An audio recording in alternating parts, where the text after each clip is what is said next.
सबसे पहले मेरे चैनल को सब्सक्राइब करें और लेटेस्ट अपडेट पाने के लिए बेल आइकन को प्रेस करें।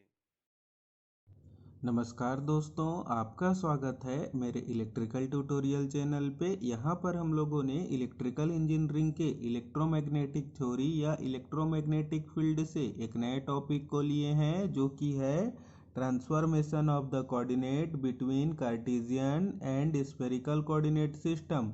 तो हम लोग इस टॉपिक पर देखेंगे कि कार्टेशियन कोऑर्डिनेट को स्फेरिकल कोऑर्डिनेट में किस प्रकार से चेंज किया जाता है और स्फेरिकल कोऑर्डिनेट को कार्टेशियन कोऑर्डिनेट में किस प्रकार से चेंज किया जाता है।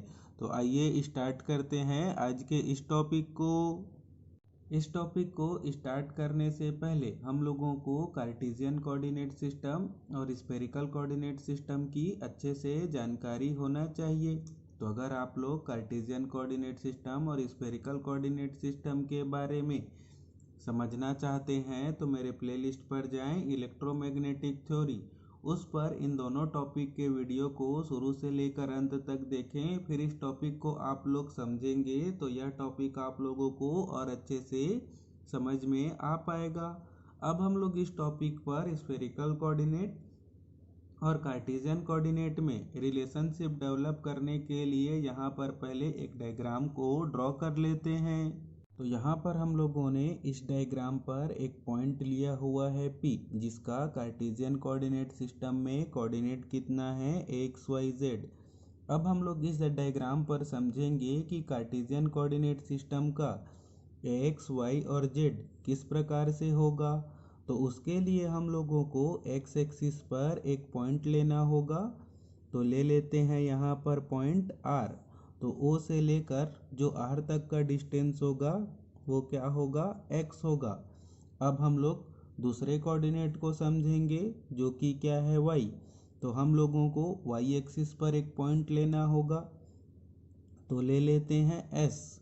तो ओरिजिन O से लेकर S तक का डिस्टेंस क्या होगा, Y होगा। अब हम लोग Z कोऑर्डिनेट को समझेंगे, तो उसके लिए हम लोगों को Z एक्सिस पर एक पॉइंट लेना होगा।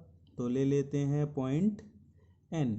तो O से लेकर N तक का डिस्टेंस क्या होगा, Z होगा। अब हम लोग इसी पॉइंट P का स्फेरिकल कोऑर्डिनेट सिस्टम में कोऑर्डिनेट कितना ले पाएंगे, R, थीटा और फाई। अब हम लोग इस डायग्राम पर समझेंगे कि स्फेरिकल कोऑर्डिनेट सिस्टम के कोऑर्डिनेट R, थीटा और फाई किस प्रकार से होंगे।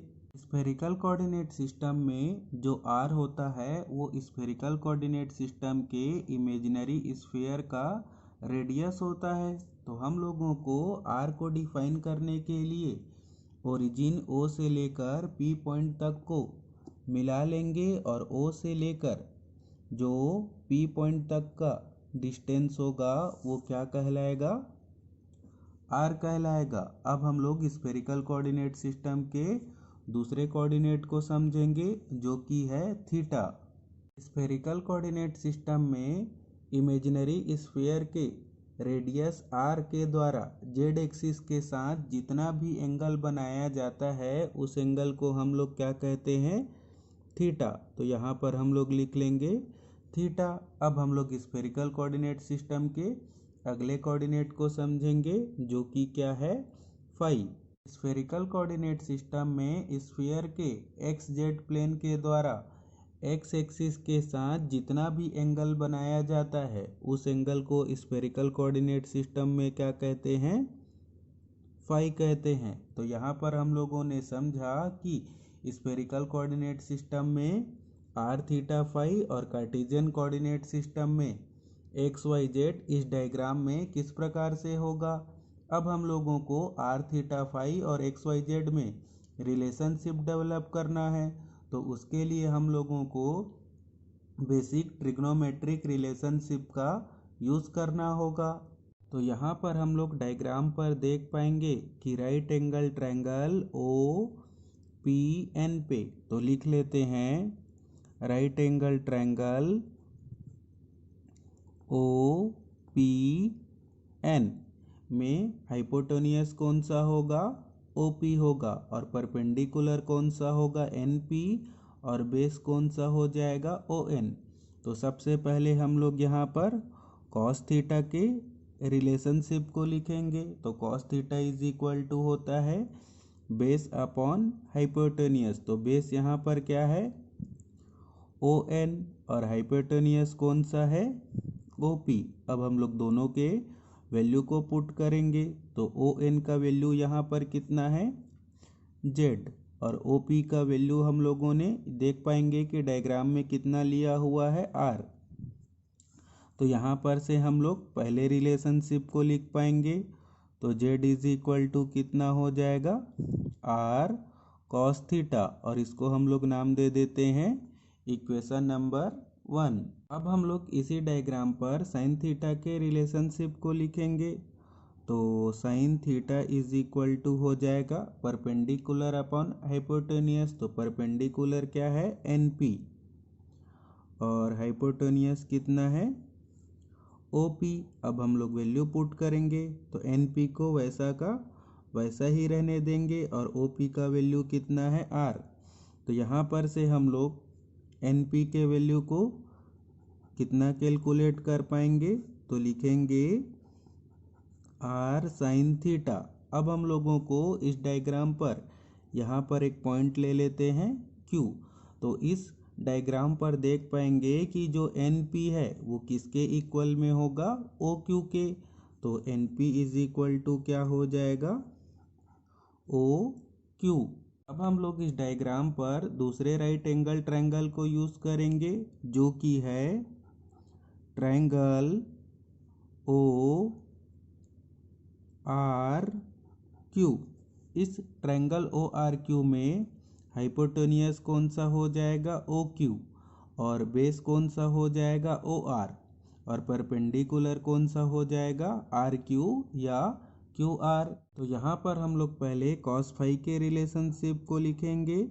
तो cos phi is equal to हो जाएगा बेस अपॉन हाइपोटेनियस। तो बेस यहाँ पर कितना है OR और हाइपोटेनियस कितना है OQ। अब हम लोग वैल्यू पुट करेंगे। तो OR का वैल्यू कितना है X और OQ का वैल्यू कितना है R साइन थीटा। तो यहाँ पर से हम लोग X का वैल्यू कितना कैलकुलेट कर पाएंगे। तो लिखेंगे X is equal to R sine theta cos phi. ये हो गया इक्वेशन नंबर 2। अब हम लोग इसी ट्रायंगल पर साइन फाई के लिए रिलेशनशिप को लिखेंगे।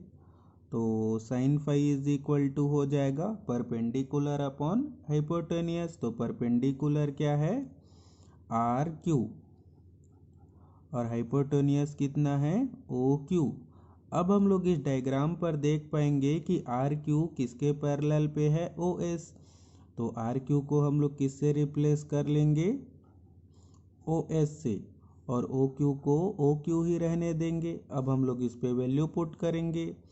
तो लिखेंगे sine phi is equal to OS का वैल्यू कितना है Y और OQ का वैल्यू हम लोगों ने कितना कैलकुलेट किया हुआ है R साइन थीटा। तो अब हम लोग यहाँ से Y के वैल्यू को कैलकुलेट कर लेंगे। यहाँ पर से हम लोगों को Y का वैल्यू कितना मिलेगा। तो लिखेंगे Y is equal to R sine theta sine phi. ये हो गया इक्वेशन नंबर 3। यहाँ पर हम लोगों ने स्फेरिकल कोऑर्डिनेट को कार्टेशियन कोऑर्डिनेट में चेंज किया। तो देख पाएंगे इक्वेशन नंबर 1 पे Z is equal to R cos theta, equation number 2 पे X is equal to R sine theta cos phi और इक्वेशन नंबर 3 पे Y is equal to R sine theta sine phi. अब हम लोग इन तीनों equation की हेल्प से कार्टेशियन कोऑर्डिनेट सिस्टम को स्फेरिकल कोऑर्डिनेट सिस्टम पे चेंज करेंगे। तो पहले तीनों इक्वेशन को एक जगह लिख लेते हैं। कार्टेशियन कोऑर्डिनेट सिस्टम का स्फेरिकल कोऑर्डिनेट सिस्टम में पहला रिलेशनशिप डेवलप करने के लिए इन तीनों इक्वेशन को स्क्वायर करके ऐड करना होगा। तो लिख पाएंगे X square plus Y square plus Z square is equal to R square sine square theta cos square phi plus R square sine square theta sine square phi plus R square cos square theta. अब हम लोग इन दोनों term से R square sine square theta को common ले लेंगे तो लिख पाएंगे R square sine square theta और ब्रैकेट पे हम लोगों को क्या मिलेगा cos square phi plus sine square phi और आगे लिख पाएंगे plus R square cos square theta. तो जैसा कि हम लोग जानते हैं cos square phi plus sine square phi क्या हो जाएगा 1। तो अब हम लोगों को आगे मिलेगा R square sine square theta plus R square cos square theta और इन दोनों में से हम लोग आर स्क्वायर को कॉमन ले लेंगे तो ब्रैकेट पर क्या मिलेगा sine square theta plus cos square theta और sine square theta plus cos square theta क्या हो जाएगा 1। तो हम लोगों को क्या मिलेगा आर स्क्वायर। अब हम लोग इस रिलेशनशिप को सिंप्लीफाई करके किस प्रकार से लिख पाएंगे तो लिखेंगे R is equal to under root X square plus Y square plus Z square और ये हो जाएगा इक्वेशन नंबर 4। दूसरे रिलेशनशिप के लिए हम लोगों को इक्वेशन नंबर 3 को इक्वेशन नंबर 2 से डिवाइड करना होगा तो हम लोगों को मिलेगा R sine theta sine phi divided by R sine theta cos phi equal to Y by X. तो यहाँ पर से आर साइन थीटा न्यूमरेटर और डिनोमिनेटर से कैंसल हो जाएगा और हम लोगों को मिलेगा tan phi is equal to Y by X और फाई इज इक्वल टू लिख पाएंगे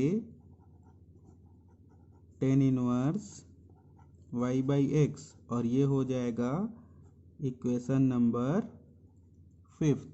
अब हम लोगों को अगले रिलेशनशिप को डेवलप करना है तो उसके लिए हम लोगों को इक्वेशन नंबर 1 का यूज़ करना है तो जो कि क्या है z is equal to R cos theta. तो हम लोग लिख पाएंगे cos theta is equal to Z by R और इसको हम लोग सिंप्लीफाई करके लिख पाएंगे theta is equal to cos inverse Z by R. अब हम लोग इस पे आर के वैल्यू को पुट करेंगे तो हम लोगों को थीटा इज इक्वल टू कितना मिल पाएगा cos inverse Z upon under root X square plus Y square plus Z square और ये हो जाएगा इक्वेशन नंबर 6। यहाँ पर हम लोगों ने देखा कि कार्टेशियन कोऑर्डिनेट सिस्टम की हेल्प से स्फेरिकल कोऑर्डिनेट सिस्टम के कोऑर्डिनेट को किस प्रकार से कैलकुलेट किया जा सकता है। तो पहला इक्वेशन क्या है R is equal to under root X square plus Y square plus Z square. अगला इक्वेशन क्या है phi is equal to tan inverse Y by X और अगला इक्वेशन है theta is equal to cos inverse Z upon under root X square plus Y square plus Z square. तो इसी के साथ ही हम लोगों का आज का यह टॉपिक कंप्लीट हुआ जिस पर हम लोगों ने सीखा कि कार्टेशियन कोऑर्डिनेट को स्फेरिकल कोऑर्डिनेट में किस प्रकार से चेंज किया जाता है और स्फेरिकल कोऑर्डिनेट को कार्टेशियन कोऑर्डिनेट में। तो अगर आप लोगों को यह सब बताने का मेथड समझाने का मेथड अच्छा लगा हो तो इस वीडियो को लाइक एंड शेयर करें और मेरे चैनल को सब्सक्राइब करें।